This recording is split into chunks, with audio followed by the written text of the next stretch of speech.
got extra granola, some peanut butter and Nutella.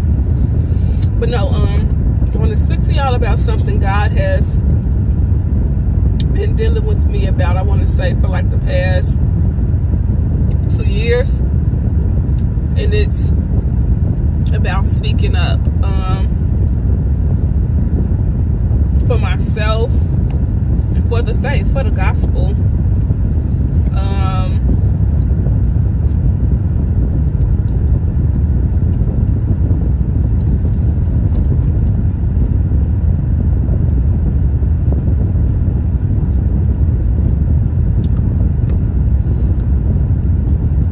I'm very timid when it comes to speaking up,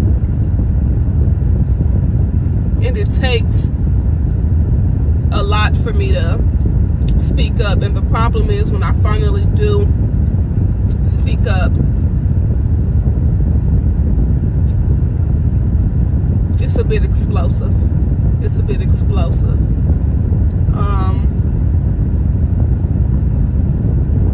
Like you can tell, I've been pondering on whatever it is that I finally spoke up about for a long time. So he's been telling me to speak up. I was in Esther. Well, let me back up. First of all, he told me how this came about. It started in my childhood. Now, to give y'all a quick backstory of me. My mother, when I was born, as far as I know, all of my life, my mother has been schizophrenic. She was clinically diagnosed with schizophrenia. So literally that's all I know as far as my mother. So I was raised by my eldest sister and my eldest brother, but my mother was still in the house. So I dealt with things like emotional abuse, mental abuse, and some sort of physical abuse. Like she'll just come in, do petty stuff, like throw stuff at me, pull on my hair, just stuff like that.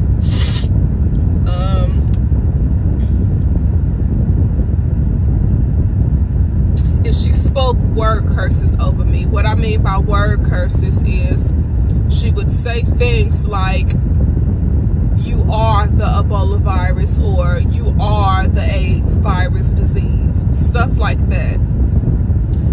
So my sister and brother, the way they dealt with it was they would always tell me, go to another room, ignore her. Now, if you're just hearing that, just constantly hearing that as a child, from literally as young as I can remember,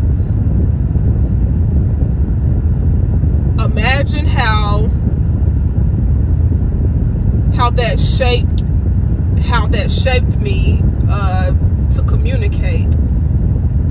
I am very poor at speaking up for myself.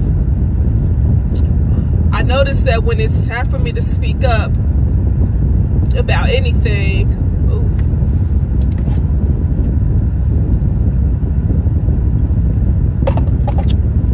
when it's time for me to speak up about anything, my way of handling it is abandoning the situation. Meaning I won't say anything at all. I'm also very passive aggressive. Meaning I will, like I said, I'll sit on it until I feel like, okay, I finally had enough. And then when I finally say something, it's very explosive. So, like I said, my way of handling things has always been to abandon the situation, meaning to sweep it under the rug, or to sweep it under the rug.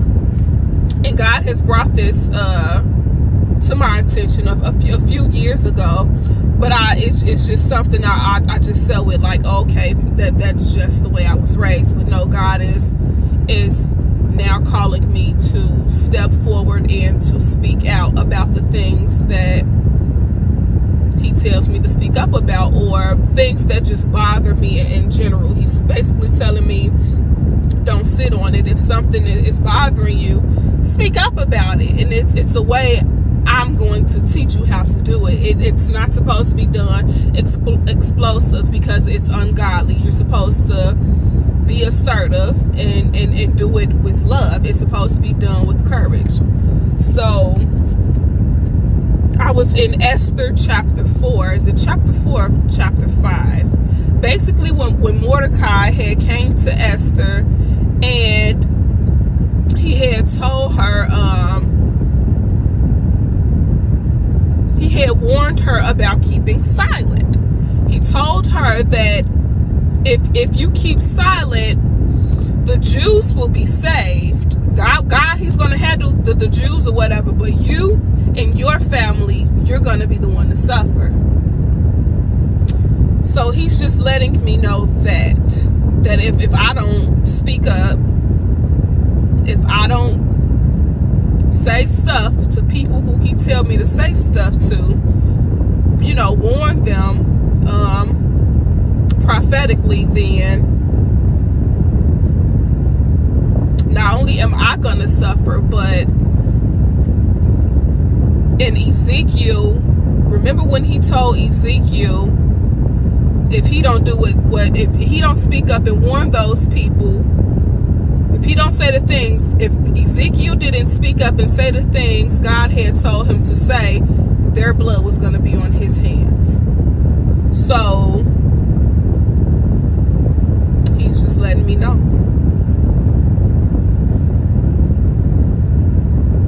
It's time for you to speak up. And if you don't,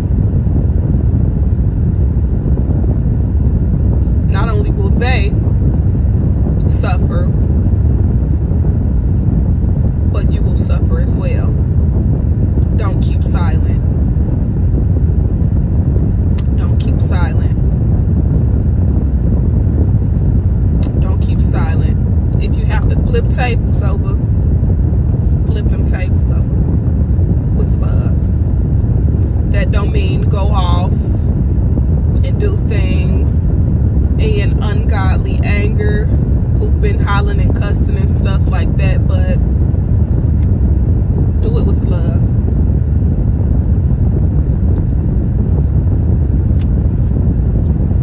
But speak up.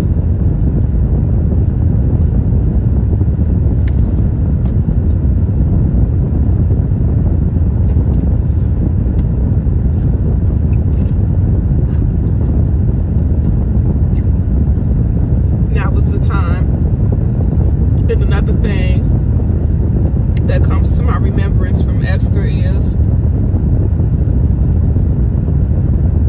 when Mordecai also told her,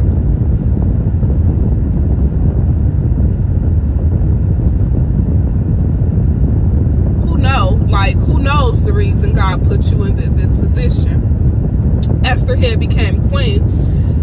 Had not Esther became queen, and the Jews would have got killed because of Haman. Haman wanted the Jews killed because because Mordecai wouldn't bow down to him. So had not Esther would have been married to the king, the Jews would have been dead. So it's all for a purpose. Stop making this all about you. This is God's purpose. This is God's purpose. He put you in this position for a reason. He put me, I'm talking to myself, he put me in this position for a reason. Now it's the time to speak up. And to sum things up, I ain't got no HIV/AIDS, and I ain't never had no Ebola virus. Never.